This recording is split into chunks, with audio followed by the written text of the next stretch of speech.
Ibu Indrawati, silakan. Tuhan Yesus, terima kasih. Kami berkumpul di tempat Zoom ini untuk sebentar akan mendengarkan firman-Mu. Biarlah firman itu boleh menjadi kami, dan biarlah hati kami boleh menerima firman-Mu itu, Tuhan, supaya kami bisa mengaplikasikan di dalam setiap hidup kami masing-masing. Tuhan, juga hamba-Mu yang sebentar akan menyampaikan firman, kiranya Engkau tambahkan hikmat, Tuhan, supaya apa yang disampaikan seperti yang Kau kehendaki. Terima kasih. Pada pagi hari ini kami siap semua untuk mendengarkan firman-Mu. Dalam nama Tuhan Yesus kami berdoa. Haleluya. Amin. Amin. Terima kasih Bu Indrawati. Silakan para lektor, Bu Rima. Ya. 1 Samuel 26 ayat 1 sampai dengan 25. Datanglah orang Zif kepada Saul di Gibea serta berkata, Daud menyembunyikan diri di bukit Hakhila di padang belantara.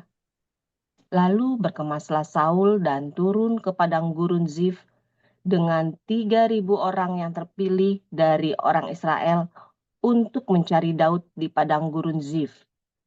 Berkemahlah Saul di bukit Hakhila yang di tepi jalan di padang belantara, sedang Daud tinggal di padang gurun. Ketika diketahui Daud bahwa Saul datang mengikuti dia ke padang gurun, disuruhnyalah pengintai-pengintai, maka diketahuinyalah bahwa Saul benar-benar datang. Berkemaslah Daud, lalu sampai ke tempat Saul berkemah. Waktu Daud melihat tempat Saul berbaring dengan Abner bin Ner, panglima tentaranya, Saul berbaring di tengah-tengah perkemahan, sedang rakyat berkemah sekelilingnya. Berbicaralah Daud kepada Ahimelek orang Het itu dan kepada Abisai anak Zeruya, saudara Yoab, katanya, siapa turun bersama-sama dengan aku kepada Saul ke tempat perkemahan itu? Jawab Abisai, aku turun bersama-sama dengan engkau. Datanglah Daud dengan Abisai kepada rakyat itu pada waktu malam, dan tampaklah di sana Saul berbaring tidur di tengah-tengah perkemahan dengan tombaknya terpancung di tanah pada sebelah kepalanya. Sedang Abner dan rakyat itu berbaring sekelilingnya.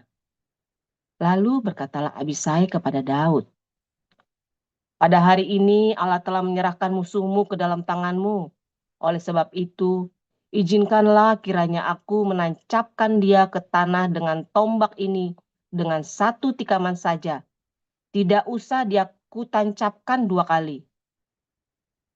Tetapi kata Daud kepada Abisai, jangan musnahkan dia, sebab siapakah yang dapat menjamah orang yang diurapi Tuhan dan bebas dari hukuman? Lalu kata Daud, demi Tuhan yang hidup, niscaya Tuhan akan membunuh dia. Entah karena sampai ajalnya dan ia mati, entah karena ia pergi berperang dan hilang lenyap di sana. Kiranya Tuhan menjauhkan daripadaku untuk menjamah orang yang diurapi Tuhan. Ambillah sekarang tombak yang ada di sebelah kepalanya dan kendi itu, dan marilah kita pergi. Kemudian Daud mengambil tombak dan kendi itu dari sebelah kepala Saul, lalu mereka pergi. Tidak ada yang melihatnya, tidak ada yang mengetahuinya, tidak ada yang terbangun, sebab sekaliannya tidur karena Tuhan membuat mereka tidur nyenyak. Setelah Daud sampai ke seberang, berdirilah ia jauh-jauh di puncak gunung, sehingga ada jarak yang besar antara mereka. Dan berserulah Daud kepada tentara itu dan kepada Abner bin Ner. Katanya, tidakkah engkau menjawab Abner? Maka jawab Abner katanya, siapakah engkau ini yang berseru-seru kepada raja? Kemudian berkatalah Daud kepada Abner, apakah engkau ini bukan laki-laki? Siapakah yang seperti engkau di antara orang Israel? Mengapa engkau tidak mengawal tuanmu raja? Sebab ada seorang dari rakyat yang datang untuk memusnahkan raja tuanmu itu. Tidak baik hal yang kau perbuat itu. Demi Tuhan yang hidup, kamu ini harus mati, karena kamu tidak mengawal tuanmu, orang yang diurapi Tuhan itu. Sekarang lihatlah, di mana tombak raja dan kendi yang ada di sebelah kepalanya? Saul mengenal suara Daud, lalu ia berkata, "Suaramu kah itu anakku Daud?" Jawab Daud, "Suaraku Tuan Raja." Lalu berkatalah ia, "Mengapa pula tuanku mengejar hambanya ini? Apa yang telah kuperbuat? Apakah kejahatan yang melekat pada tanganku? Oleh sebab itu, kiranya tuanku Raja mendengarkan perkataan hambanya ini. Jika Tuhan yang membujuk engkau melawan aku, maka biarlah ia mencium bau korban persembahan. Tetapi jika itu anak-anak manusia, terkutuklah mereka di hadapan Tuhan, karena mereka sekarang mengusir aku, sehingga aku tidak mendapat bagian daripada milik Tuhan dengan berkata, 'Pergilah, beribadahlah kepada Allah lain.' Sebab itu, janganlah kiranya darahku tertumpah ke tanah, jauh dari hadapan Tuhan. Sebab Raja Israel keluar untuk mencabut nyawaku, seperti orang memburu seekor ayam hutan di gunung-gunung." Lalu berkatalah Saul, "Aku telah berbuat dosa. Pulanglah anakku Daud, sebab aku tidak akan berbuat jahat lagi kepadamu, karena nyawaku pada hari ini berharga di matamu. Sesungguhnya perbuatanku itu bodoh, dan aku sesat sama sekali." Tetapi Daud menjawab, "Inilah tombak itu, ya tuanku raja. Baiklah salah seorang dari orang-orangmu menyeberang untuk mengambilnya. Tuhan akan membalas kebenaran dan kesetiaan setiap orang. Sebab Tuhan menyerahkan engkau pada hari ini ke dalam tanganku. Tetapi aku tidak mau menjamah orang yang diurapi Tuhan. Dan sesungguhnya seperti nyawamu pada hari ini berharga di mataku, demikianlah hendaknya nyawaku berharga di mata Tuhan. Dan hendaklah ia melepaskan aku dari segala kesusahan." Lalu berkatalah Saul kepada Daud, "Diberkatilah kiranya engkau, anakku Daud. Apa jua pun yang kau perbuat, pastilah engkau sanggup melakukannya." Lalu pergilah Daud meneruskan perjalanannya, dan pulanglah Saul ke tempatnya. Demikianlah sabda Tuhan. Saya lanjutkan Matius 16. Kemudian datanglah orang-orang Farisi dan Saduki hendak mencupai Yesus. Mereka meminta supaya ia memperlihatkan suatu tanda dari sorga kepada mereka. Tetapi jawab Yesus, "Pada petang hari karena langit merah, kamu berkata, hari akan cerah. Dan pada pagi hari karena langit merah dan redup, kamu berkata, hari buruk. Rupa langit, kamu tahu membedakannya, tetapi tanda-tanda zaman tidak. Angkatan yang jahat dan tidak setia ini menuntut suatu tanda, tetapi kepada mereka tidak akan diberikan tanda selain tanda Nabi Yunus." Lalu Yesus meninggalkan mereka dan pergi. Pada waktu murid-murid Yesus menyeberangi danau, mereka lupa membawa roti. Yesus berkata kepada mereka, "Berjaga-jagalah dan waspadalah terhadap ragi orang Farisi dan Saduki." Maka mereka berpikir-pikir, dan seorang berkata kepada yang lain, "Itu dikatakannya karena kita tidak membawa roti." Dan ketika Yesus mengetahui apa yang mereka perbincangkan, ia berkata, "Mengapa kamu memperbincangkan soal tidak ada roti, hai orang-orang yang kurang percaya? Belum juga kamu mengerti? Tidak kamu ingat lagi akan 5 roti untuk 5.000 orang itu, dan berapa bakul kamu kumpulkan kemudian? Ataupun akan 7 roti untuk 4.000 orang itu, dan berapa bakul kamu kumpulkan kemudian? Bagaimana mungkin kamu tidak mengerti bahwa bukan roti yang kumaksudkan? Aku berkata kepadamu, waspadalah terhadap ragi orang Farisi dan Saduki. Ketika itu barulah mereka mengerti bahwa bukan maksudnya supaya mereka waspada terhadap ragi roti, melainkan terhadap ajaran orang Farisi dan Saduki. Setelah Yesus tiba di daerah Kaisaria Filipi, ia bertanya kepada murid-muridnya, kata orang, siapakah anak manusia itu? Jawab mereka, ada yang mengatakan Yohanes Pembaptis, ada juga yang mengatakan Elia, dan ada pula yang mengatakan Yeremia atau salah seorang dari para nabi. Lalu Yesus bertanya kepada mereka, tetapi apa katamu? Siapakah aku ini? Maka jawab Simon Petrus, engkau adalah Mesias, anak Allah yang hidup. Kata Yesus kepadanya, berbahagialah engkau Simon bin Yunus, sebab bukan manusia yang menyatakan itu kepadamu, melainkan Bapa-Ku yang di surga.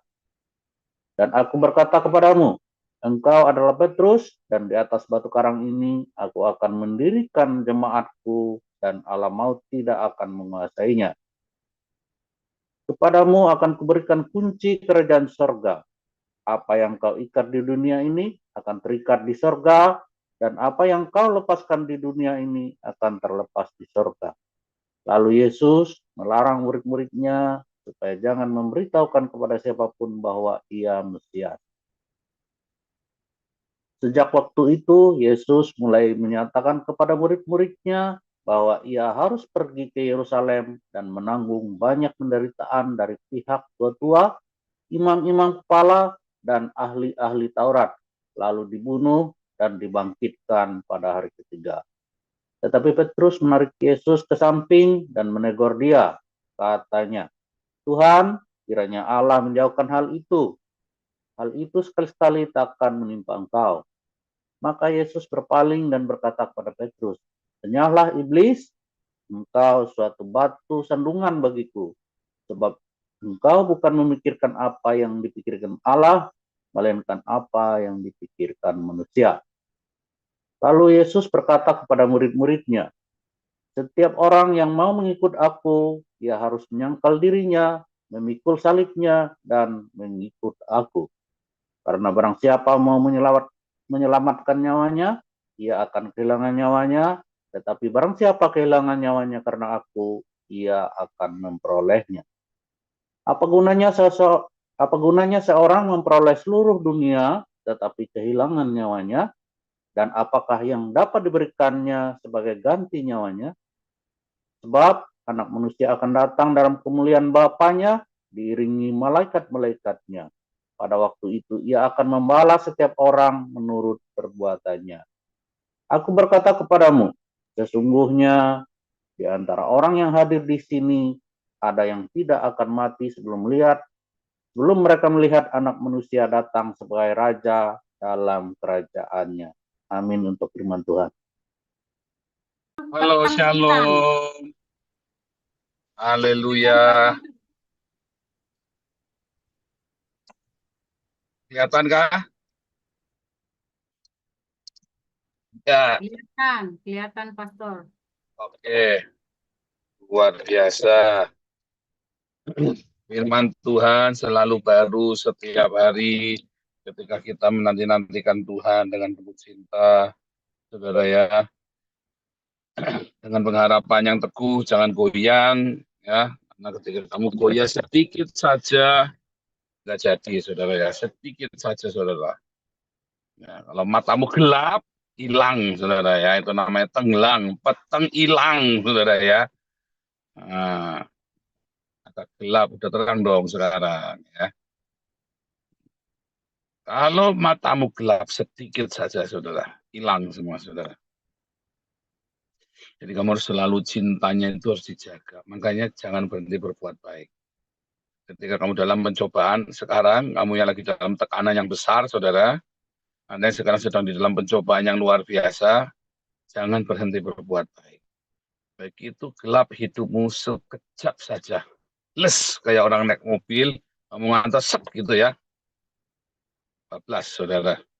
Itu namanya petang hilang, penghilang, saudara ya, petang hilang. Hati-hati, saudara. Saudara, kenapa bisa petang hilang? Supaya bagaimana caranya? Ya, kamu harus selalu berbuat kebaikan, saudara. Dan ketika kamu berbuat kebaikan, apapun ya yang kamu lakukan dalam kebaikanmu itu, kamu sedang merawat taman hidupmu, saudara.